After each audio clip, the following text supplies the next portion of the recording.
అమరావతి లాంటి ఇంకా రాజధాని పూర్తిగా మనం కట్టుకోక ముందే ఒక మైక్రోసాఫ్ట్ లాంటి కంపెనీ నేను ఇక్కడ వచ్చి పెట్టుబడి పెడతాను అని చెప్పడం అసలు మనం ఊహిస్తామా? సాధ్యమేనా?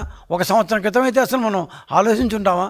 మన జగన్మోహన్ రెడ్డి గారు శ్మశానం చేసి ఉన్న ఆ సమయంలో ఒక సంవత్సరం తర్వాత 2025లో మైక్రోసాఫ్ట్ వస్తుంది, ఐబిఎం వస్తుంది, టీసీఎస్ వస్తుంది అమరావతికి అని చెప్పుంటే నవ్వుండేవాళ్ళు. కానీ నిజం, ఈరోజు అది నిజం.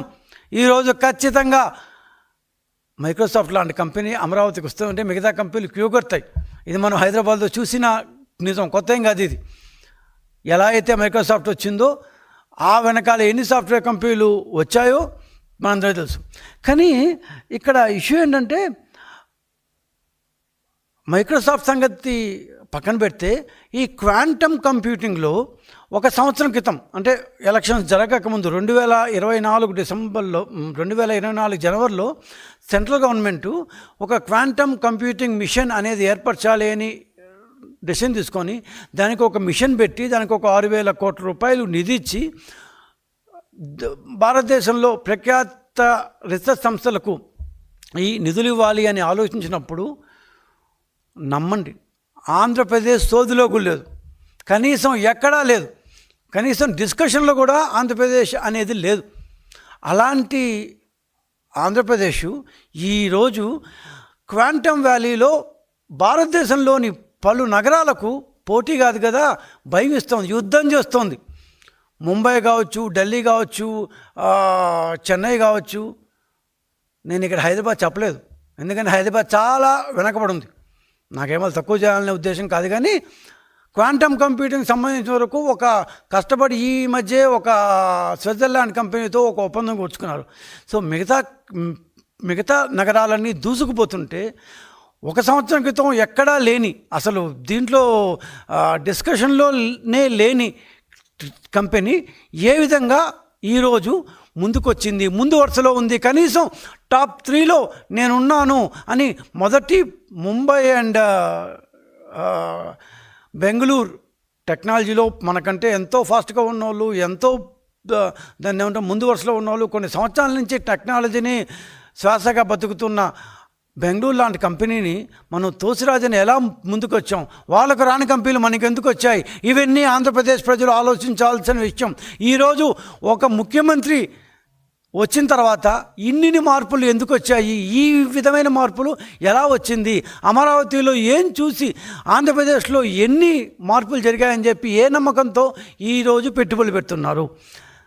దీని యొక్క నేపథ్యం ఏంటంటే, ఇందాక నేను చెప్పినట్టు 2024 జనవరిలో కేంద్ర ప్రభుత్వం ఒక మిషన్ పెట్టింది, quantum national technology quantum mission అని. సో ఈ టెక్నాలజీ మిషన్కి దాదాపు 6,000 కోట్ల రూపాయలు నిధులు కేటాయించారు. So digital India, make in India, skill India మరియు సస్టైనబుల్ డెవలప్మెంటు ఇట్లాంటి లక్ష్యాలకు మద్దతుగా క్వాంటమ్ టెక్నాలజీలకు సంబంధించి శాస్త్రీయ మరియు పారిశ్రామిక పరిశోధనల కోసం అభివృద్ధిని ప్రోత్సహించడానికి ఒక 6,000 కోట్లతో ఒక నిధిని ఏర్పరుస్తున్నాము. ఈ 6,000 కోట్ల రూపాయల యొక్క నిధిని మనం దేశంలోని ప్రఖ్యాత రీసెర్చ్ సంస్థలకు, అట్లాగే ఆ సంస్థలో ఉన్న రాష్ట్రాలకు ఇస్తాము.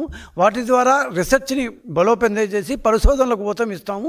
దాని ద్వారా రాగల కాలంలో భారతదేశం కూడా క్వాంటమ్ కంప్యూటింగ్లో ఒక మంచి స్థానానికి రాగలదు అని ఒక సంవత్సరం క్రితం ఇచ్చారు. బాగానే ఉంది. అప్పుడు కేంద్ర ప్రభుత్వం ఆంధ్రప్రదేశ్ని అసలు పరిగణలో కూడా తీసుకోలేదు. ఒక రకంగా చెప్పాలంటే మన స్టేటు, అంటే అప్పుడు వైసీపీ రూల్ చేయబడుతున్న ఆంధ్రప్రదేశ్ కూడా అప్లై కూడా చేయలేదండి. కనీసం అప్లై కూడా చేయలేదు. ఈ క్వాంటమ్ మిషన్ మేము కూడా పెడతాం, మేము ఉంటాం బాబు, మాకు కాస్త ఇవ్వండి అన్న అని చెప్పి కనీసం అడిగిన పాపన పోలేదు. అంటే అంత పెద్ద టెక్నాలజీ మనం ఏం చేస్తాము అన్న ఇదోలా వైసీపీ వాళ్ళకి ఏమో తెలియదు. కానీ మొత్తం మీద ఆంధ్రప్రదేశ్ అయితే క్వాంటమ్ టెక్నాలజీ కోసం అప్లై కూడా చేయని పరిస్థితి. 2024 జనవరిలో కాల్ ఫర్ ప్రపోజల్స్ అంటే దరఖాస్తులు ఆహ్వానిస్తూ దాన్ని కేంద్ర ప్రభుత్వం దాన్ని ప్రకటన జారీ చేసింది. 4 ప్రధాన రంగాలను ఐడెంటిఫై చేశారండి. ఒకటి క్వాంటమ్ కంప్యూటింగు, ఇంకోటి క్వాంటమ్ కమ్యూనికేషన్, ఇంకోటి క్వాంటమ్ సెన్సింగ్ అండ్ మెట్రాలజీ, ఇంకోటి quantum materials and the activities. ఈ 4 దాదాపు 384 సంస్థలు అప్లై చేసినాయి. 5-6 రాష్ట్రాలు అప్లై చేశాయి. షార్ట్ లిస్టింగ్ జరిగింది. అది మేలో ఎలక్షన్ జరిగిన తర్వాత జూన్, జూలై, సెప్టెంబర్ 30 2024 అని దాదాపు ఇంకా సంవత్సరం కాలేదు. సంవత్సరం క్రితం 4 టెక్నాలజీ హబ్స్ పెట్టాలి. 4 టెక్నాలజీ హబ్స్ అంటారు అన్నమాట, హెచ్బి హబ్స్. 4 టెక్నాలజీ హబ్స్ పెట్టాలి అని కేంద్ర ప్రభుత్వం డెసిషన్ తీసుకుంది. దీనికోసం ఒక 17 సంస్థల్ని, 17 ఈ ప్రపోజల్ని దాన్ని ఎంపిక చేశారు. ఇందాక నేను చెప్పినట్టు ఈ 4 టెక్నాలజీ హబ్స్లో కానీ 387 అప్లై చేసిన కంపెనీలో కానీ 17 ప్రతిపాదనలో కానీ ఎక్కడా ఆంధ్రప్రదేశ్ లేదు. ఎందుకంటే జనవరిలో అప్లై చేయాలి కాబట్టి అప్పుడు ఉన్న ప్రభుత్వం అప్లై చేయలేదు. సెప్టెంబర్లో మేము అధికారంలోకి వచ్చిన తర్వాత కూడా ఈ 4 రాలేదు. సో దేశవ్యాప్తంగా 43 సంస్థలు, 152 మంది పరిశోధకులతో 4 రాష్ట్రాల్లో సెంట్రల్ గవర్నమెంట్ టెక్నాలజీ హబ్బులను ఏర్పాటు చేసింది. ఆంధ్రప్రదేశ్ లేదు. ఇది దీని యొక్క బ్యాక్గ్రౌండ్. మరి సెప్టెంబర్ 30వ తేదీన, అంటే ఇంకా సంవత్సరం కాలేదు, సెప్టెంబర్ 30వ తేదీ 2024లో కనీసం పరిగణనలో కూడా లేని ఆంధ్రప్రదేశ్ ఈరోజు భారతదేశంలోనే నెంబర్ 1 క్వాంటమ్ కంప్యూటింగ్ సెంటర్గా పరిగణించి విదేశాలకు చెందిన కంపెనీలు ఇక్కడికి వచ్చి మేము పెడతాము అని ఎలా ప్రతిపాదన పంపిస్తున్నారు. క్వాంటమ్ కంప్యూటింగ్కు సెంట్రల్ గవర్నమెంట్ ఎంపిక చేసిన సంస్థలు ఏవో తెలుసా? Institute of science Bengaluru, centre for development of telematics New Delhi, institute of technology Chennai, quantum sensing and metrology కోసం ఇన్స్టిట్యూట్ ఆఫ్ బాంబే. ఇంత పెద్ద వాళ్ళని చేశారు. అదేవిధంగా క్వాంటమ్ మెటీరియల్స్ అండ్ డివైసెస్ కోసం ఇన్స్టిట్యూట్ ఆఫ్ ఢిల్లీ. ఇట్లాంటిది 14 గ్రూపులతో పాటు వీళ్ళు ఎంపిక చేశారు. చివరికి నేను చెప్పాను, తెలంగాణ కూడా నేషనల్ మిషన్ నిధులు వాడుకుందామని చెప్పి హైదరాబాదులో భారతదేశం మొట్టమొదటి క్వాంటమ్ హబ్ను ప్రారంభిస్తాము అని చెప్పి స్విట్జర్లాండ్కి చెందిన క్వాంటమ్ బేసిల్ క్వాంటమ్ అనే ఒక స్విట్జర్లాండ్కి చెందిన సంస్థతో భాగస్వామ్యం కుదుర్చుకుంది. Okay, nice. మరి ఆంధ్ర ఎలా వచ్చింది రేసులోకి?